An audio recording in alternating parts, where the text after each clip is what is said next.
রিপন ভাইয়ের সম্পর্কে কিছু না বললেই নয় গাইস, ফেসবুকে ঢুকতেই পাচ্ছি না, যেখানে যাচ্ছি রিপন ভাইয়ের নিউজ আর রিপন ভাইয়ের নিউজ। আপনারা কেন রিপন ভাইয়ের পিছনে লেগেছেন আমি বুঝতেছি না। বাংলাদেশে বহু মানুষ আছে যারা বাবা মাকে দেখেন না, খোঁজ নিয়ে দেখেন, বহু কোটিপতি বড় লোক আছে যারা বাবা মাকে না দেখে বৃদ্ধাশ্রমে রেখে আসছে। আরে বৃদ্ধাশ্রম কেন হয়েছে বাংলাদেশে? হ্যাঁ, কেন হয়েছে বলুন? কই তাদের নিউজ তো আপনারা করেন না? রাস্তায় পড়ে থাকে বাবা মা, ভিক্ষা করে খাচ্ছে, কই তাদের তো দেখেন না? আপনারা এক সহজ সরল গ্রামের অশিক্ষিত মূর্খ একটা মানুষকে পেয়ে আপনারা যা ইচ্ছা তাই করছেন। আজকে একটা বিত্তশালীর সাথে আপনারা লাগেন না, দেখি পারেন কি না। আপনারা এই যে মিরপুরে আগুন লেগে কত মানুষ মারা গেছে তাদেরকে নিয়ে নিউজ করেন, বাংলাদেশ থেকে কত টাকা পাচার হচ্ছে তো সেগুলো নিয়ে নিউজ করেন।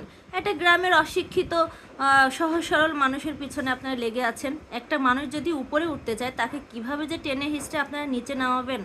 হ্যাঁ, বাংলাদেশ এত খারাপ, এই দেশে যে বসবাস করি আমরা, এটা ঘৃণা হয়। হ্যাঁ, এই মানুষগুলোর জন্য ঘৃণা হয়, কেউ কারো ভালো সহ্য করতে পারে না। আজকে রিপন মিয়া এত লাখ লাখ টাকা ইনকাম করে, অথচ তার একটা টাকাও নেই। সে বেতন হিসাবে কাজ করে, তার এত বড় একটা পেজ যেখানে তিনি এত টাকা ইনকাম করে, অথচ তার দুবেলা ভাত খেতে তার সমস্যা। সে নিজের পেজ থেকে বেতন হিসাবে টাকা নেয়। এটা শুনে খুবই খারাপ লাগলো। আপনারা তার ফ্যামিলিকে আজকে যেভাবে হেনস্থা করছেন, যেভাবে উত্তক্ত করছেন, আপনাদের জন্য রিপন ভাইয়া এখন ঘরেই থাকতে পারছে না।